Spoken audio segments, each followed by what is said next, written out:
Welcome to Creating Wealth with Jason Hartman. During this program, Jason is going to tell you some really exciting things that you probably haven't thought of before and a new slant on investing. Fresh new approaches to America's best investment that will enable you to create more wealth and happiness than you ever thought possible. Jason is a genuine, self-made multimillionaire who not only talks the talk, but walks the walk. He's been a successful investor for 20 years and currently owns properties in 11 states and 17 cities. This program will help you follow in Jason's footsteps on the road to financial freedom. You really can do it. And now, here's your host, Jason Hartman, with the complete solution for real estate investors.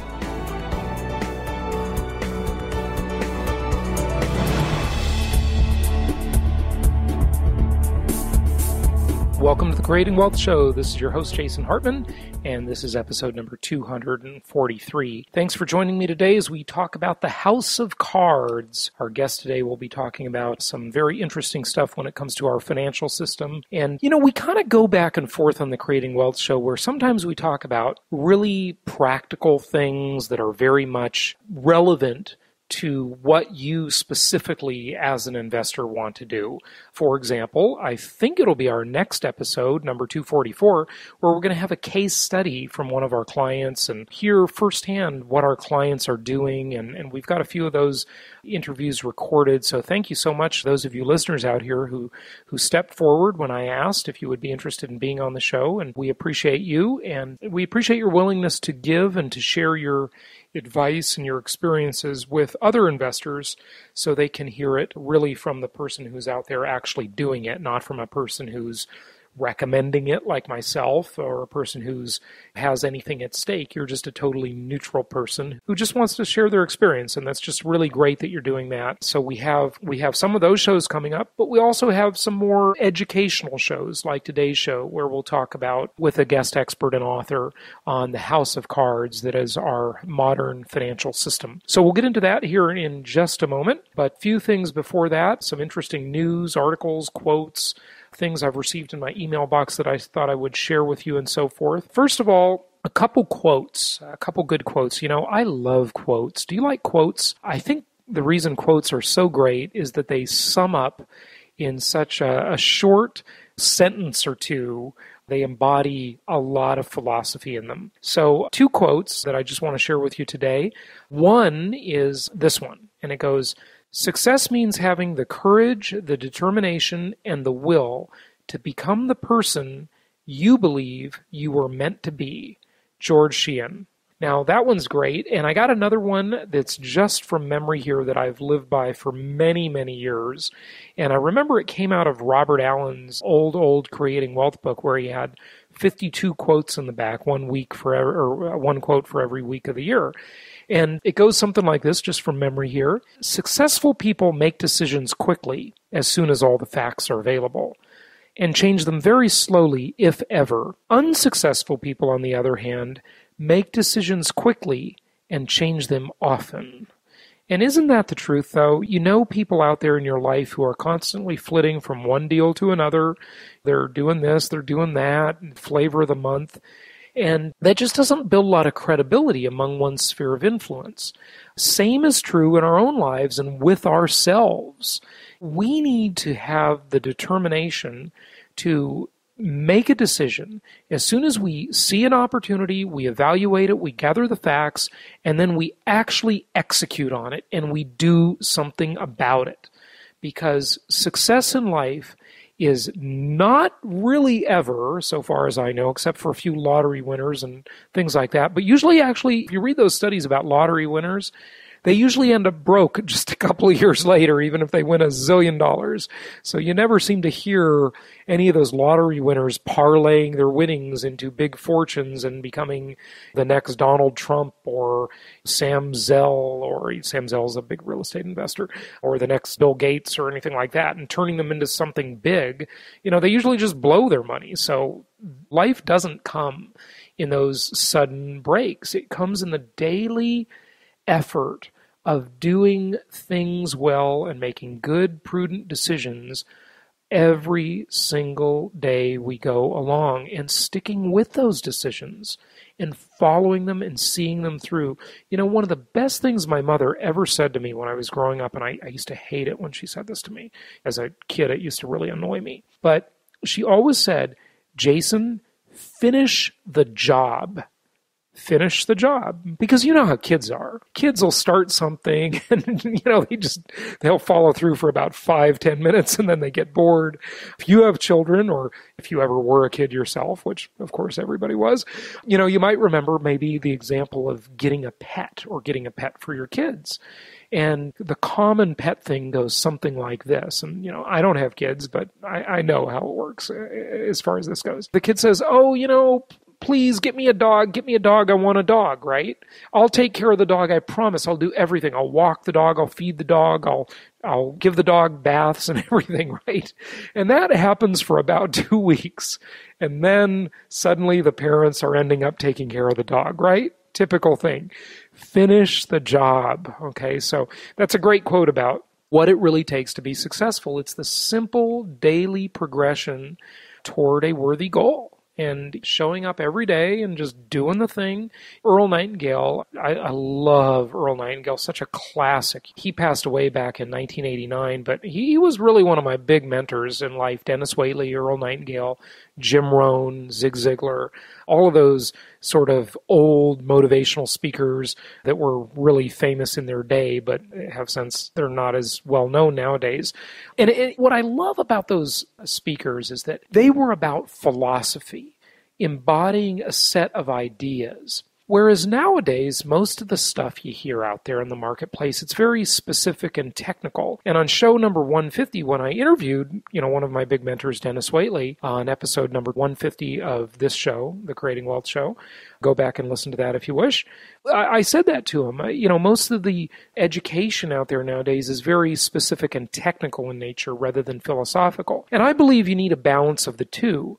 But regardless of it, if you get all of the technical knowledge, if you don't have the philosophy, which is the foundation, the belief system, which is the foundation or the context in which the content of that philosophy, of that, the technical knowledge would be the content, the philosophy or the belief system would be the context. You put all the greatest content in the world into something, and if the context is not supportive of the content will not flourish, or it will just completely die. So that's what's so important about philosophy. And Earl Nightingale, if you don't know who he is, go look him up. Nightingale Conan has a great website. You can buy all his old audio recordings. I mean, he's before my time, okay?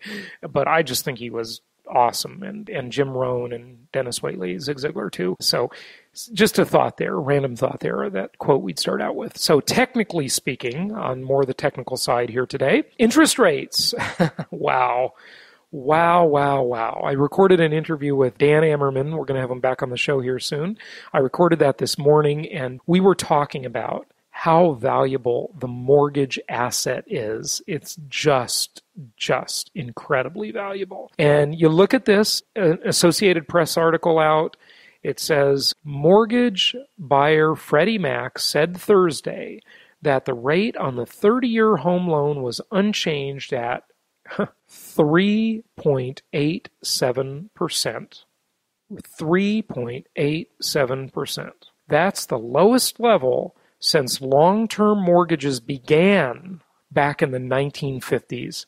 I mean, folks, if you don't stock up on long-term fixed-rate investment-grade debt right now, you are missing the boat. So make sure you do that. Another article that was interesting, and this one, dsnews.com. I don't know where I even got this. I think it was one of the newsletters I clicked on.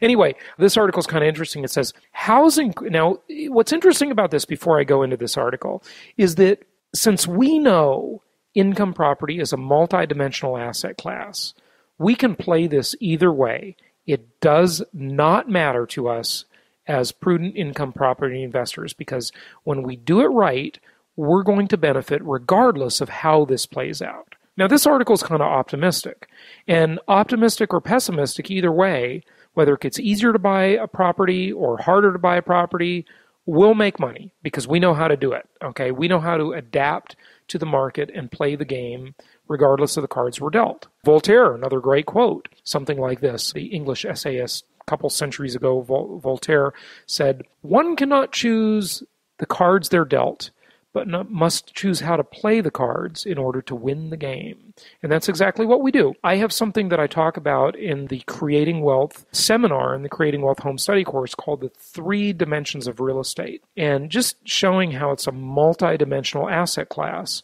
And there are really more than 3 dimensions, but heck, 3-dimensional, that sounds pretty good. It's sort of catchy. And as a multi-dimensional asset class, we know how to play it either way. So what's interesting about this article is that it's pretty optimistic, right? It says, housing crisis to end in 2012 as banks loosen credit standards. Capital Economics expects the housing crisis to end this year, according to a report released Thursday. One of the reasons? Loosening credit. The analytics firm notes that the average credit score required to attain a mortgage is 700. So that's a 700 FICO score, right? Well, this is higher than scores required prior to the financial crisis. It is constant, actually I think they meant to say consistent, with requirements 1 year ago.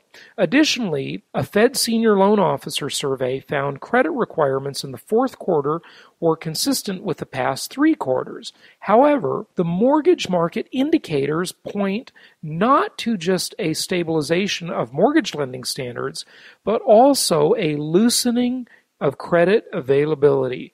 Isn't this what we've all been waiting for? Supposedly, Ben Bernanke and TurboTax Timmy Geithner get up there and they keep saying, the banks have got a loan. But of course, they give them this is my commentary, obviously.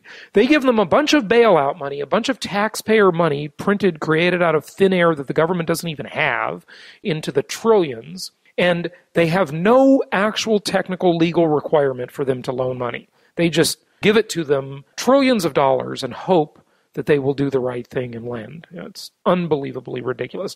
I mean, who in their right mind would do a business deal that way, where there's no requirement on the other party, right? Okay, enough of my rant and my frustration. Back to the article. Banks are now lending amounts up to 3.5 times borrower earnings. This is up from a low during the financial crisis of 3.2 times borrower earnings. Banks are also loosening loan-to-value ratios, that otherwise known as LTV, loan-to-value ratio, which Capital Economics denotes as, quote, the clearest sign yet of an improvement in mortgage credit conditions, unquote.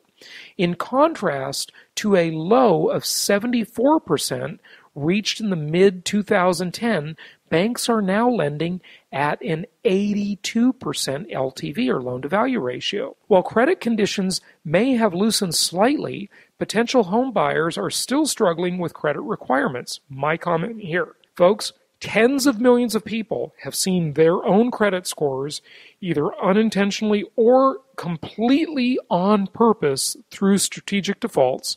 They have seen them decline.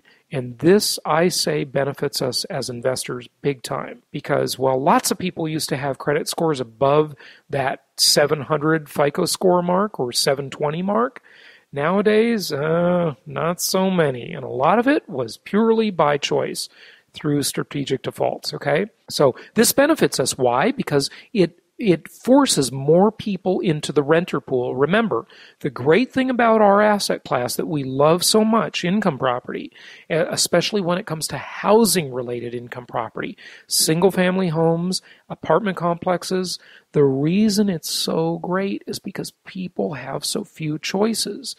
You can either buy, you can rent, you can be homeless, and jokingly, you can live with your parents, okay? And so that obviously is good for us, right? When it's harder to buy, rents increase. Dan Ammerman and I talked about that this morning.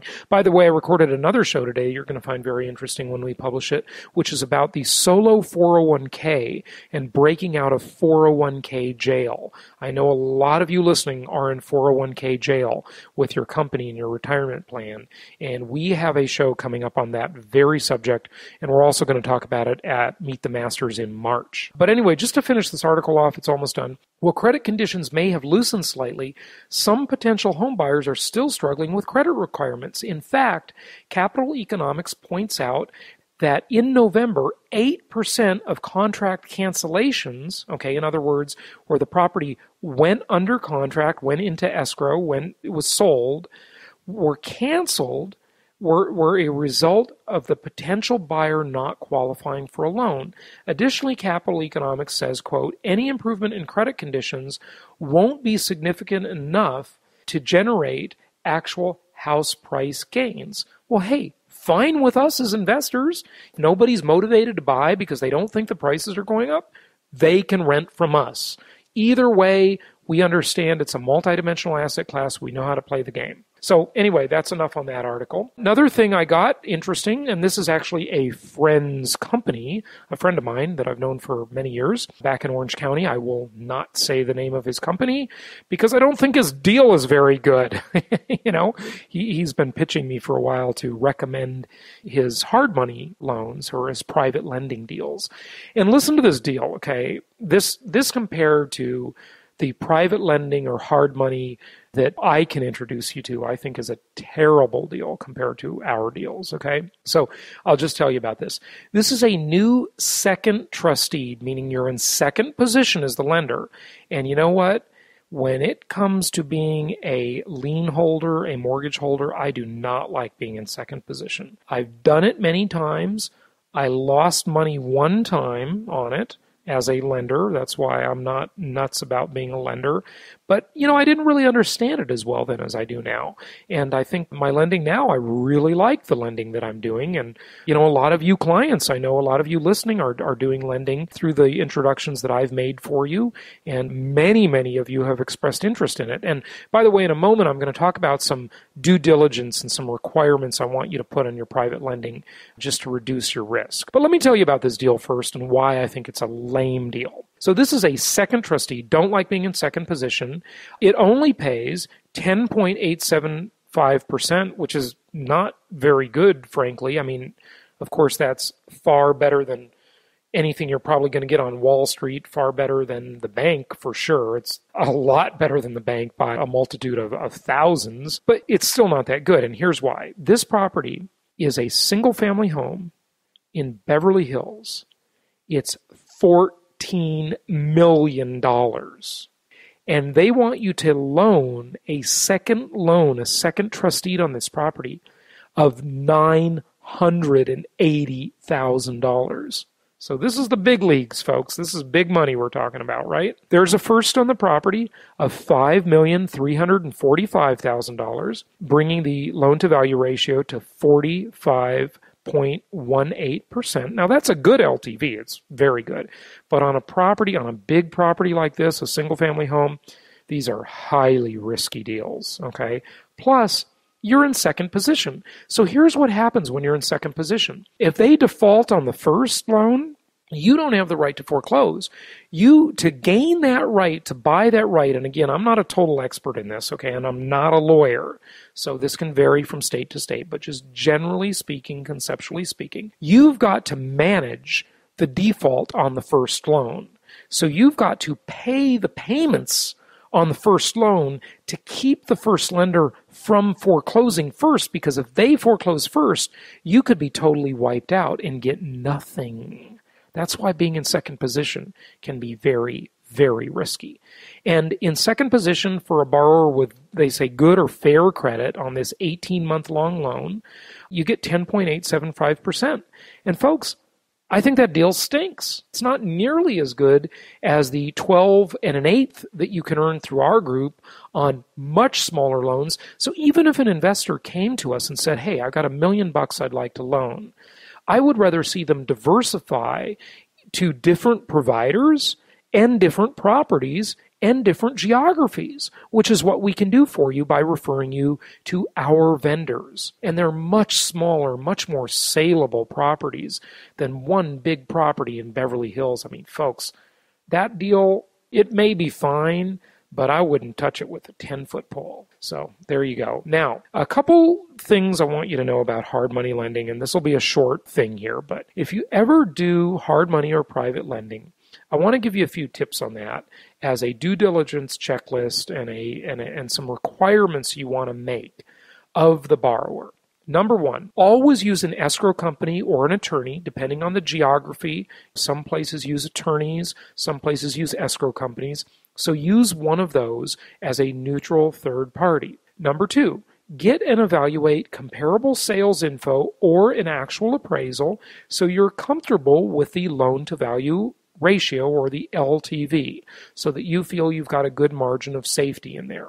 If possible, and by the way, I want to say this is not necessarily always possible to do this next one, but if you can, it doesn't hurt to do it, and that is get a preliminary title report. Why is it not always possible? Because a lot of our vendors are buying these properties at foreclosure auctions, and they need to be funded almost instantly. So there's not time to get a preliminary title report sometimes. But if you can get it, try to get it. All right. Number four, require a closing protection letter or a lender's escrow instruction showing you, the lender, in the first lien position. Again, I don't like being second place in this mortgage lending. I want to be first lien, but you need a closing protection letter, and a lot of people don't know what that is. So just call it a lender's escrow instruction, and that should be signed by the attorney or the escrow officer showing you, the lien holder, in first position, okay? And require a lender's title policy. So that's a title insurance policy that protects you, the lender, so that you know there are no other liens on the property. And then finally, only wire money to the attorney, the escrow, or the title company who is doing the transaction. Do not wire the money to the borrower directly. Okay, so a couple things there that can protect you and reduce your risk when doing private lending or hard money lending. But folks, the returns are phenomenal. It's simpler than owning the real estate. I do like owning the real estate myself much better. I think income property is much better than being a lender. But for quick, easy, simple, scalable things, if you want to deploy a lot of money and you want to deploy it quickly and you want it to be simple, the lending is great for that, especially the short-term lending. But even if it's longer-term lending, it can still be pretty good. You're going to do a lot better than you're going to do in the bank for sure, and you'll probably do a lot better than you'll do pretty much anywhere else except owning the property directly. Okay, a little sign here that the economy may be recovering. I don't know that it really is. I don't. It's sort of hard to really even address that issue, and we sort of do that overall on the show with all the guests I talk to. So I'm not going to delve into that right now. But one sign that there is money sloshing around out there again, I think, is the fact that you've got all these sort of somewhat hokey deals out there. And that's where you hear these companies again. I didn't hear them for years, and now they're all back. They're on the radio selling like ranch land and lakefront property in these obscure areas. And I've got one here that came in my email box. It's called Tennessee Land and Lakes. And again, I've never seen these properties. I've never checked them out. They may be a great deal. I doubt it, but they're calling this the initial public offering, okay? And they say you can buy lakefront properties starting at $99,900. And they say this property sold from 2005 to 2008, upwards of $1 million. Now, here's the scam on that sometimes, okay? It's not this exact property. It's some property somewhere near it might have sold for that. It could have been a different size of parcel, different location, et cetera, et cetera. So you can buy these dockable lakefront properties starting at $99,900. You can buy the private wooded locations starting at $24,900. Folks, I've looked at some of these properties like this. Groups have asked us to sell them. Again, I'm not referring to this specific property, which may be fine. I really have no idea. This is called like Legacy Shores or something. But I've been out to developments that appear to be like this. And let me tell you something. They buy these lots. They're in the boonies. They buy these lots for nothing. People will go in there and they will buy these lots en masse for $1,000 each and resell them for $25,000. Again, you want to buy rental property. You don't want to buy crap in Belize.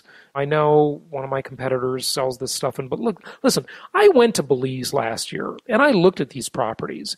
There's no rental market in Belize. If you like this sort of Caribbean kind of lifestyle where it's sunny and you got beaches, frankly, I think it's a third world country, okay? I'm not a fan of places like that, but to each his own. If you want to kick back on the beach and check out a civilization, it might be okay. But there's no no rental market for these properties. These are not investments. This lakefront property in Tennessee, show me where the employment is. Show me who my renter is, okay? I want property that rents to people, that produces income. If it does not produce income, it is not an investment. Remember my rule about that.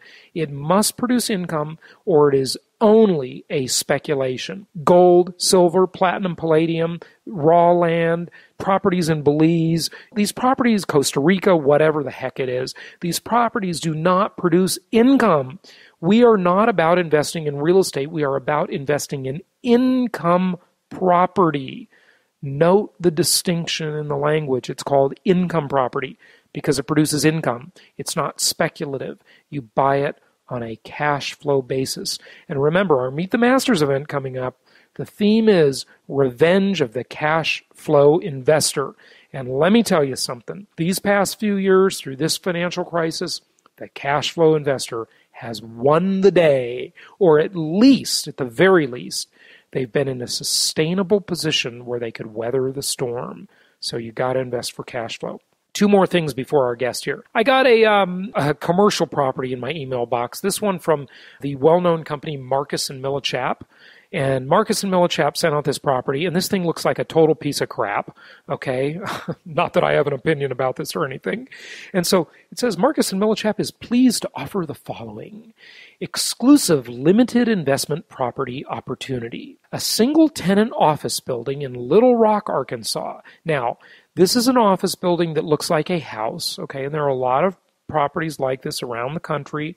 They're just like basically little houses that happen to be zoned commercial. So they're, quote, office building, unquote. It's not the steel and glass, beautiful, modern high-rise building you might think of as an office building or even a garden style. This is a crummy little one-story, basically a house that is zoned office, it looks like, okay? Now, here's what it says, and this is educational, because look at how crappy this deal is, right? Single-tenant office building, it's 7,544 square feet, Little Rock, Arkansas. The price is $1,425,000. Now, your first thing you should do is just whip out your calculator and say, what's the cost per square foot? Is it below the cost of construction? Is it at par with the cost of construction? Or is it way above the cost of construction, which is the case here? Remember, we've got a 7,544 square foot.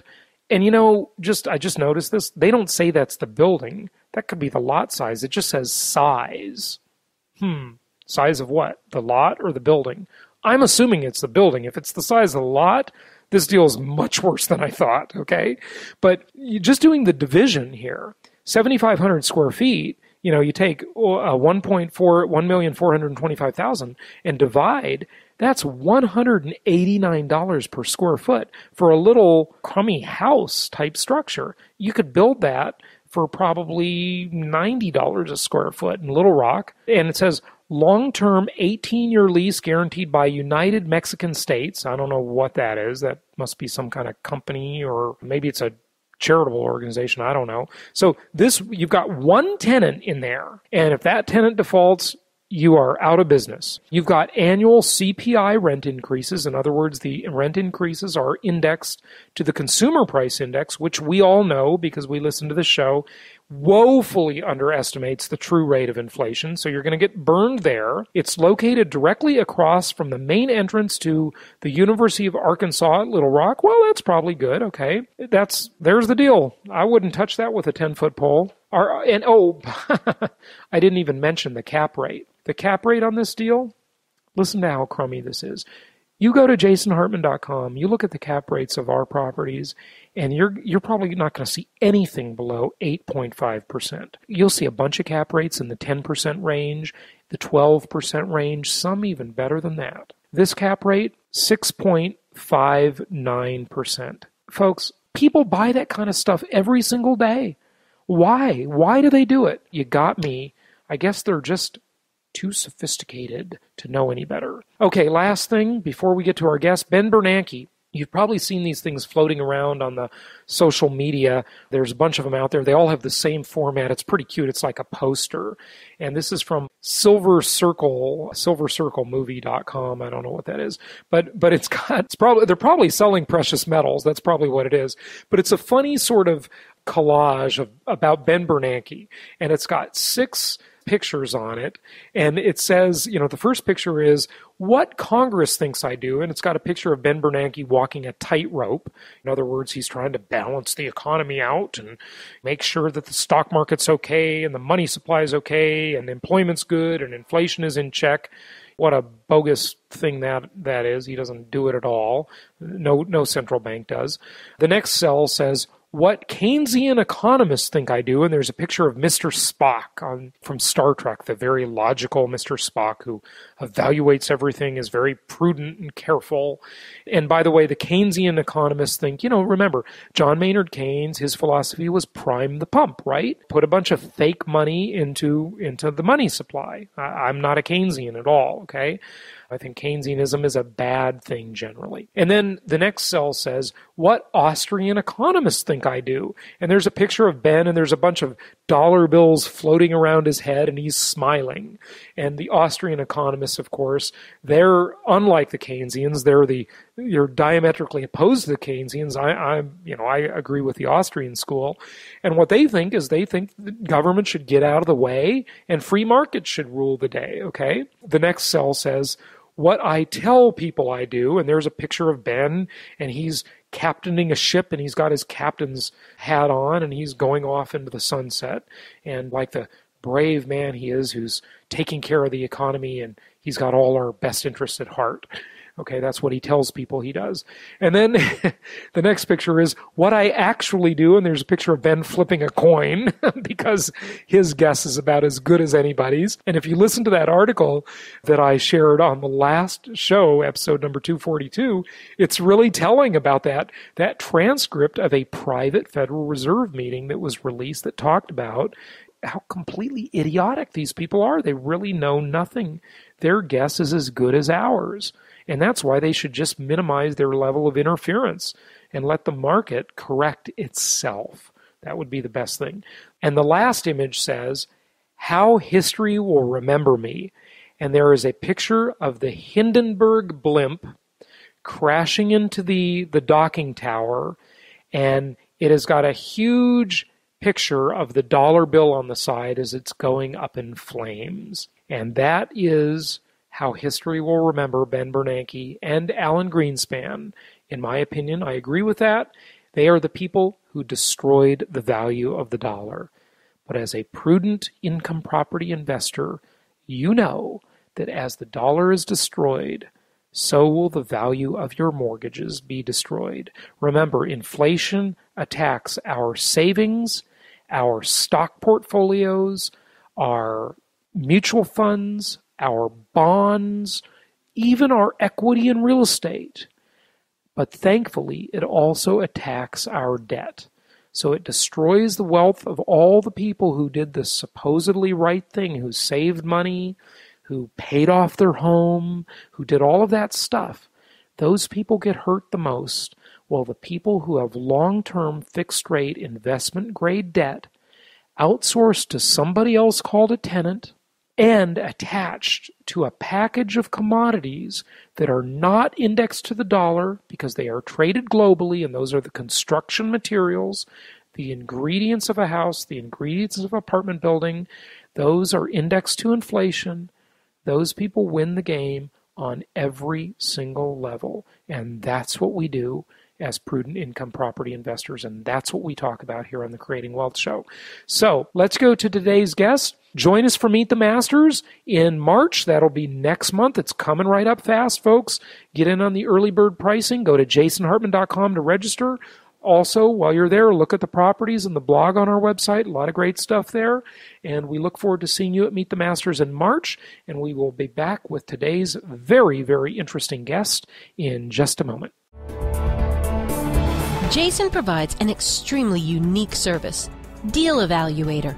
Are you interested in a property outside of our network? Need a second opinion? No problem. Let our experts evaluate the deal. Find out more about it at jasonhartman.com.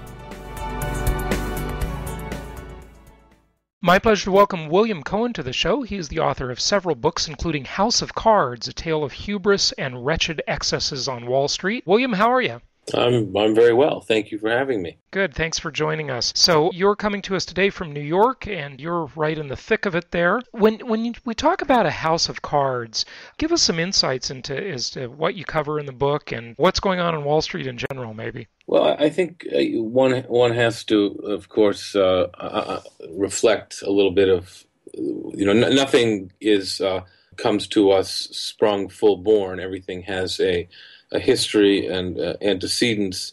And on Wall Street was a series of private partnerships that have been around for something like 200 plus years until one by one, beginning in 1970, they all started going public and substituting other people's money in their capital structures for the money that was originally supplied by their partners. So for the first, say, 200 years of Wall Street's existence, it was a series of small, underfunded private partnerships, and the American public had very little interaction with them and basically knew very little bit about them. Beginning in 1970, as I mentioned, this one firm called Donaldson, Lufkin, Jenrette, which was a New York private partnership, decided it was going to go public. Other Wall Street firms were aghast and offended. It was against the New York Stock Exchange rules, but they persisted and went public. And then, of course, one by one, everybody else on Wall Street went public too. So over time, what had been partners' money that was being risked every day and therefore forced everyone at these small firms to be prudent about the risks they were taking, went from being a sort of a partnership culture to what I call a bonus culture, where people were encouraged to take risks with other people's money. Their own net worth wasn't on the line anymore. They had no accountability whatsoever. And as a result, they were encouraged to take huge risks with their investors and their creditors' money. And as a result, over time, they took more and more risk. They used more and more leverage. They essentially became, hence the title of the book, a house of cards. And every firm on Wall Street was pretty much like this. Bear Stearns was just the first to fail in March of 2008. And when you talk about these firms going public and so forth, are you talking about investment banks then specifically, or just general financial services firms that serve consumers like Merrill Lynch, for example? Or basically, I'm trying to make a subtle distinction between securities firms and commercial banks, although now, since the collapse, the ending of the Glass-Steagall Act, so you have to go back to the Depression and the creation of what was called the Glass-Steagall Act in around 1934, which forced investment banks, securities firms like Goldman Sachs and Morgan Stanley. In fact, that's how Morgan Stanley got created, because to separate from commercial banks. So J.P. Morgan, the great J.P. Morgan, used to have both commercial banking and investment banking under one roof. But the Glass-Steagall Act required that they separate commercial banking from investment banking, because investment banking was perceived as being very risky business where people were encouraged to take risks. And commercial banking, of course, had depositors' money, and so they didn't want to put that money at risk. And that's what people experienced during the Great Depression, when so much money was lost because of bank deposits that they couldn't get out, and people lost a lot of money. And so they wanted to separate commercial banking from investment banking. That's how Morgan Stanley got created, because two of the partners from J.P. Morgan started an investment banking firm called Morgan Stanley, and Goldman Sachs stayed as an investment bank. It didn't really have a commercial banking operation, and other firms chose which way they were going to go. So it wasn't until 1999, when Glass-Steagall was repealed, that investment banks and commercial banks could be in the same business again. So now, by the time this crisis rolls around in 2007 and 2008, it's very hard to distinguish between a commercial bank and an investment bank and a securities firm and a non-securities firm. But the fact of the matter was, it hadn't been that the U.S. government had never saved a securities firm until it decided to step in and save Bear Stearns. In the past, it had always let securities firms that got into trouble fail, as opposed to commercial banks that got into trouble. They were rescued. But now you had this system where it was hard to tell one from the other. They were all interconnected, and they were all too important. And, the risk of their failure was too great, and so we had to save them. And I mean, during the financial crisis, the question is which one, but the most recent one, these investment banks on Wall Street were becoming bank holding companies, right? Was that so they could receive bailout funds from TARP? No, not really.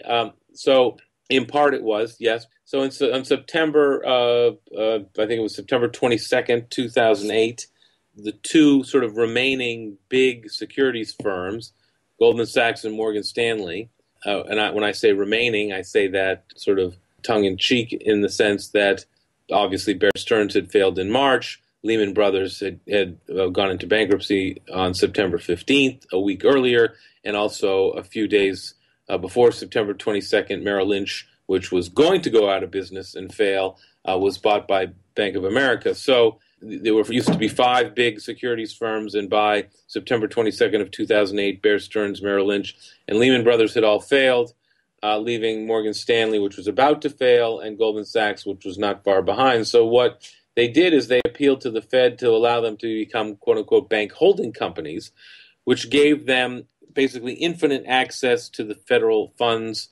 at very low cost, and was basically a gift from an underappreciated gift from the American public to these two firms, allowing them to have all the liquidity they needed to fund their business and to survive. But they became bank holding companies, and in that they joined the other big banks like Bank of America and J.P. Morgan and Deutsche Bank and things like that, who were also bank holding companies. So therefore, what happened was on September 22nd, 2008, is basically the big securities firms all went away and they became bank holding companies, which has given Goldman Sachs and Morgan Stanley, like these other banks, infinite access to low-cost funds from the Federal Reserve Bank, which has been a gift from the Federal Reserve Bank to these funds, because then they can turn around and invest this money in Treasury securities and take the spread, or they can lend it out and get an even bigger spread. So it's an incredible gift that the Fed keeps giving to these firms, and at the expense, I might add, of the American public, who not only helps pay for it, but also whose interest rates that they get on their savings are kept incredibly low. And now that we've become a nation of savers again, savers are being penalized for saving. I mean, I don't know when the last time you looked at your savings account. So it's below the rate of inflation, so we're certainly getting penalized for saving. Exactly. Yeah. Saving money is about the worst deal going, unfortunately, which is that incentivizes bad behavior in the economy, and of course very speculative behavior, and I don't think that's good overall. But you have some very interesting chapter titles in your book. One is a section rather than a chapter where you talk about the end of the second Gilded Age, and then the 10 and 10 strategy. Tell us about some of that, if you would. Well, I mean, I think that it was truly. Basically, it's been one big party for Wall Street since the early 1980s, when inflation was tamed by Paul Volcker. Reagan came to town and basically loosened the regulatory environment. There was a lot of financial innovation, whether it was the creation of securitization, which led to the creation of securitizing mortgages or auto loans or credit card receivables, the innovation of high-yield finance, which was Mike Milken at Drexel Burnham, who created so-called junk bonds, and sort of, the Wall Street's animal spirits got unleashed, if you will, and that just has led to the combination of that with this other fact of life on Wall Street that I mentioned before, which was that these were no longer private partnerships. By the mid-'80s, all the firms, except for Goldman Sachs, had gone public. Goldman Sachs didn't go public until 1999, but basically all of these firms were encouraged, the people at these firms were encouraged to make big bets with other people's money. So you had this one big party. I mean, whether it was leveraged buyouts or internet IPOs or emerging telecom hysteria or mortgage-backed security hysteria. I mean, on and on and on. I mean, it's been one a crisis after another that was created by this combination of the fact that people got rewarded to take risks with other people's money. All these new kinds of products were being developed and brought into the market without any accountability on people's behavior, because there was no threat of losing your entire net worth because there weren't private partnerships anymore. In fact, people were encouraged to take these risks because they wanted to get big bonuses, and the way to get a big bonus was to generate revenue, and the way to generate revenue was to sell these wacko products to unsuspecting buyers. So, yeah, and they may not come home to roost during your tenure, so you can just like our politicians just kick the can down the road to the next group. And even when they do come home to roost during their tenure, like they did in 2007 and 2008, what happens? There's no accountability. They get bailed out, and they still get their big bonuses. It's just disgusting, and you can really see why people are so angry about it. Which actually brings me to another question, just to get your comments on this, not in the book, obviously, or anything, but the Occupy Wall Street movement. Your thoughts? Well, I'll be honest with you. This is something that I've been wrestling with lately. I've written a few columns about it lately. I was on the Daily Show on April 28th talking about my Goldman book, and during that show I talked about how I couldn't believe that there was nobody out in the streets protesting about what Wall Street has been doing. And here they are. and so here they are. But I guess I am saddened and disappointed with what here we are means. I wish that these protesters, whoever they are, and they really are a cross-section of America, and I applaud protesting. I believe it's an important part of America and what makes America great, or what has made America great.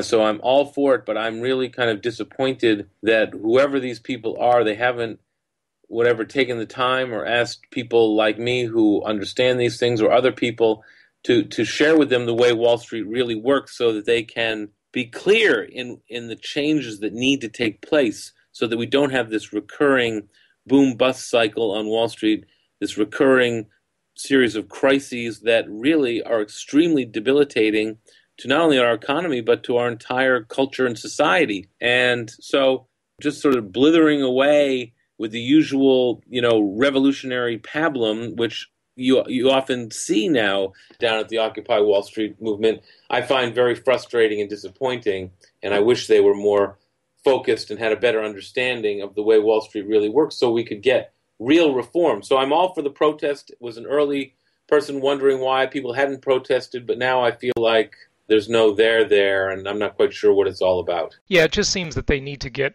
clear on a real message, and otherwise they're just sort of being rather childish. But another interesting point, and this has been circulating around Facebook and in the social media, where there are two newspaper clippings, and one is entitled "Ex-Mortgage CEO Sentenced to Prison for a $3 billion Fraud," and it talks about how he got a 40-month sentence. And the other article says, "Homeless man gets 15 years for stealing $100. The contrast here is mind-boggling, and it is just amazing how little account there has been, at least so far, for the crimes that have gone on in our financial system at the highest levels.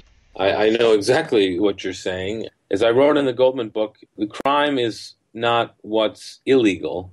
The crime is what's legal. You have to remember that for decades now, generations now, Wall Street has been influencing what goes on in Washington. Wall Street has been paying lobbyists and donating to congressional coffers so they can get the kind of regulations, or lack thereof, that they feel comfortable with. There's been the revolving door between Wall Street and Washington that's been going on for decades. So you get something like the Dodd-Frank law, which is 2,200 pages long that nobody can figure out. While we're having this conversation now, Wall Street lobbyists are working away in Washington to make sure that the regulations that are still being written are ones that they can live with, and they're willing to take out all the stops to make sure that happens. As a result, you don't get. It's just shocking to me. I think in House of Cards about Bear Stearns, I didn't do this intentionally, but I think it's clear that there's a sort of a prosecutorial roadmap that shows in documents and in conversations I had with people, what was going on with the Bear Stearns hedge funds, which led to the collapse of Bear Stearns. The collapse of the hedge funds led to the collapse of Bear Stearns, and there was a trial. Actually, these two hedge fund managers were the only time that anybody in all this has been brought to trial criminally, and then they were acquitted.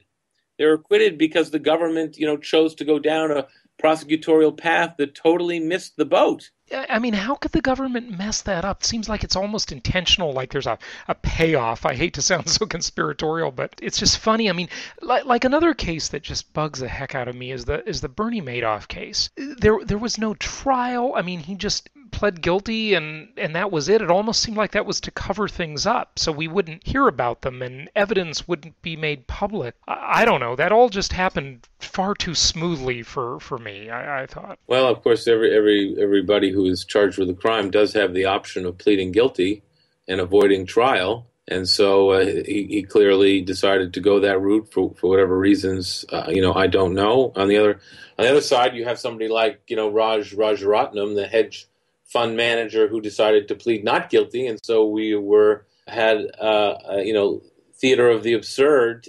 As his trial progressed, and he tried to defend himself, but it was clear that he was caught red-handed, and so I guess you can't always. This is one of the rights that people who are charged with crimes have, is to plead guilty. I mean, I guess it's not dissimilar to the way some people in Libya feel when they see that Gaddafi has been killed, and when some people would have preferred that he had been captured and put on trial and put away in prison for the rest of his life, so he really continued to suffer. Let me take a brief pause. We'll be back in just a minute. Are you aware that the largest transfer of wealth in human history is underway? Are you concerned about protecting your income, savings, or home equity? All these bailouts benefit the Wall Street crooks and the Washington elites while costing the middle class. Experts are predicting difficult times ahead. The only question is, where will you and your family end up, with the haves or the have-nots? My name is Jason Hartman with Platinum Properties Investor Network. For 2 decades, I've made a small fortune in the most historically proven wealth creator. Don't be the victim of Wall Street fat cats who line their pockets with your pension funds. We can teach you how to protect yourself and your family in these wildly turbulent financial times. Create and protect your nest egg the same way 85% of America's wealthy do. If you're interested in the most innovative financial education around, it's urgent that you register for our next event. Learn more about this outstanding event and get your free CD at jasonhartman.com. That's jasonhartman.com. Or call 1-800-40-JASON. That's 1-800-405-2766. Your investments could be gone tomorrow. Protect yourself and act today. So what is your thought about the future? Wall Street had its big changes in the 80s, and it's interesting because that's shortly after that is when it seems to me that the stock market just expanded so much into middle America, owning stocks, later with the advent of the internet and the online trading, and it seems like everybody and their brother got into the stock market, whereas in the old days it was more for the wealthy and the insiders, and I don't mean insiders like insider trading, but just the people at higher levels of finance. But the stock market became really, really public after the big changes, and maybe that's what caused even more pain into the American middle class. Of course, it wasn't by accident, right? I mean, Merrill Lynch is now a public company. He's got to report quarterly profit growth all the time. It's the biggest broker. It's a global brand name, and so what does it do? It pushes relentlessly through its advertising, encouraging people to own stocks. And of course, that serves them well because they get fees every time they do a trade or open a brokerage account. And so it just became a international industry to encourage people to own stocks. And so you're absolutely right. And like when the market crashed in 1987, 24 years ago today, or yesterday, 2 days ago, you had the market going down 22.6% in one day, and the little investor got totally screwed. I mean, just completely taken advantage of and lost a lot of money. Basically, it's ever since then, it's been a complete and utter loss of trust between Wall Street and Main Street. But I think that, that with a slow economy does a tremendous amount of damage to Wall Street firms. I mean, they can't. It's much harder for them to make money in these slow economies, and you see that in their results that came out in the third quarter. I think that you combine that, the slow economy, and people being, shying away from risk taking with, the Dodd-Frank law, the Volcker rule, and the new regulations being written, even though we're not quite sure how it's all going to come out. But basically, the casino that used to operate, as we talked about for the last generation on Wall Street, is clearly in the process of being, if not closed, then certainly its hours are being greatly diminished. And so a firm like Goldman Sachs, which has prided itself on sort of having the best trading operation, which could also be the best quote-unquote gambling operation, that gambling apparatus to a large degree, I think is going to be much tougher in the future. And Goldman's and places like Goldman and all the rest of Wall Street, which prided itself on making these proprietary bets and making a lot of money from them, are not going to be able to do it anymore. So I think either intentionally or not, I think that what is likely to happen in the future is these Wall Street firms are not going to make as much money as they used to make. Hopefully they will then not pay their people as much as they've been paying them because they get way overpaid. And thirdly, I suspect that they will go back to being what they used to be when the Glass-Steagall Act was in effect, where they provided the services we want them to provide, which is capital to companies around the globe whenever they need it, 24/7. Whether that's debt financing or equity financing, providing investment advice, providing advice on mergers and acquisitions, but closing the casino. And I think that'll make the world safer for all of us, because we just can't tolerate this kind of risk-taking anymore that Wall Street's been doing for the last 25 years. Well, I very much hope you're right. However, my pessimistic side says that Americans have very short memories, and when the frenzy starts again, which it undoubtedly will, Wall Street will have their lawyers, lobbyists, PR firms, and spin doctors, and all of it out in mass, and the general public will just soak it up like the pawns or suckers they are. I don't know. I'm pretty pessimistic, I guess. Well, I think again, it remains to be seen. I mean, we've been taught a lesson here. There's no question about it. But you're right. We've been taught this lesson many times in the last 25 years, 10 times at least. And when the market crashed in 1987, I saw grown men standing around Quotron machines crying, and everybody swore this kind of thing would never happen again, and then it's only happened about 10 times since. So there's certainly nothing in the Dodd-Frank law or any of the regulations that are being written that is going to change the way people behave on Wall Street or change the incentives on Wall Street. So I suspect before long we will have another problem. Yeah. And what do we do, just in closing here, what do people need to do, Bill, or what needs to happen, I guess, in government to fix it? Do we need to change Glass-Steagall back to the way it was before 99? What would solve the problem? Well, I think while, reinstating Glass-Steagall or something like that, separating commercial banking from investment banking, separating risk takers from non-risk takers, I think would, it'd have to be updated, obviously. I think would be a very effective rule or law. I think getting it implemented is very tough in this political stalemate environment. I would call on these Wall Street firms. They can do this without a law. They need to change the incentive system on Wall Street. It can no longer be right that people get paid to take huge risks with other people's money, and they get paid big bonuses whether they, lose money for these firms or don't lose money for these firms. One thing that was a common denominator through, much of the years until 1970, which was that these firms had to operate using their partners' capital. And as a result, they were much more prudent about the risks they were willing to take. And they weren't rewarded to take risks. They were rewarded to create pre-tax income so that they would have something to divide at the end of the year. So we need to go back to something like that. I've made a few proposals that never, of course, getting any traction. But I think that this is something that real leaders on Wall Street, if Lloyd Blankfein at Goldman Sachs were a real leader, he would implement a program that put the top 100 people at his firm, or the top 300 or 400, have real skin in the game, have their entire net worth again on the line, so that they were really cognizant every day about the risks they were taking and were really prudent about the risks they were taking. And I think if something like that would help, even if we don't get the legislation passed that might really do it, but that kind of self-regulation, that kind of leadership would help reduce the tensions and the risks that Wall Street poses to the rest of us. And it's long overdue, and that's the kind of thing that I think needs to happen. Well, and I couldn't agree more, but the question is, you look where the incentive lies. Why would they do that? Why would Blankfein care? I mean, playing with other people's money and taking big risks, that's rewarding to Goldman Sachs. It's rewarding to all of the other firms too, isn't it? I mean, your vision is a good long-term vision. It seems like it would inspire public trust, and more money ultimately would come back to the market. I agree with you there, but Goldman used to pride itself on being long-term greedy.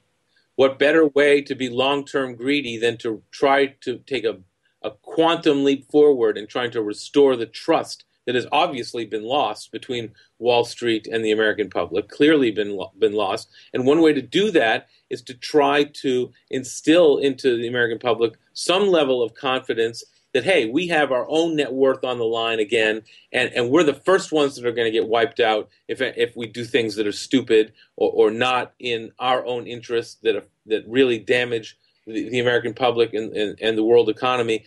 And that will make them more prudent and I think change the kinds of risks they're willing to take. And the great thing is on Wall Street, it's basically a cartel at this point. And so if one firm like Goldman Sachs does it, they'll all do it relatively quickly. And we will all be much safer as a result, because counting on Congress to come up with laws that make sense and to change people's behavior is a long putt in itself, too. Sure it is. And you talk about it at the investment bank level and the Wall Street firm level, but at the corporate level, the companies that people are actually buying the shares in more broadly than in the investment banks, wasn't Sarbanes-Oxley supposed to solve that problem? I mean, did it help even, or are things just sort of business as usual with a lot more accounting fees than before? Well, there are a lot more accounting fees than before. I mean, I don't know whether Sarbanes-Oxley has worked or not, but we can't. It's harder to come up with clear examples of sort of Enron, WorldCom, Tyco kind of horrific corporate behavior. Again, this time it was confined largely to the financial sector. This was a crisis of Wall Street's own making that was entirely preventable, but they couldn't. It's like the parable of the frog and the scorpion. Why does scorpions sting? Why does Wall Street do this? Because that's what they're, unfortunately, that's what they're incented to do now. That's their nature, right? Yeah. That's their nature. Yeah. Exactly right. Yeah. Well, very, very interesting stuff. I sure hope that your vision pans out. I'm less optimistic, but if your vision pans out, I think everybody would be better off for it. And I think Wall Street really needs to just rein in their greed a bit and set a good example. Boy, I sure hope that happens someday, because I think it would inspire a lot of confidence. And if it doesn't happen, then I'll have another book, I'm sure, to write about the latest crazy behavior on Wall Street. That's for sure. Well, William Cohan, author of The House of Cards and several other books, A Tale of Hubris and Wretched Excess on Wall Street. Thank you so much, Bill, for joining us today. The book is getting great reviews on Amazon, looks very popular. Did you want to give out any other websites or any other information about where people can get them? They can get them on Amazon. If there are any bookstores in existence anymore, I think they still have them. They're paperback versions. I'm sure Amazon sells them for 2 cents each.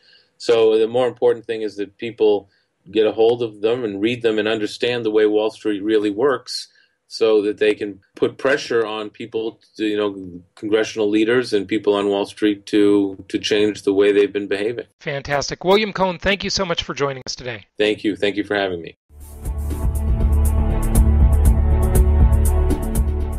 This show is produced by the Hartman Media Company, all rights reserved. For distribution or publication rights and media interviews, please visit www.hartmanmedia.com or email media@hartmanmedia.com. Nothing on this show should be considered specific personal or professional advice. Please consult an appropriate tax, legal, real estate, or business professional for individualized advice. Opinions of guests are their own, and the host is acting on behalf of Platinum Properties Investor Network, Inc. exclusively.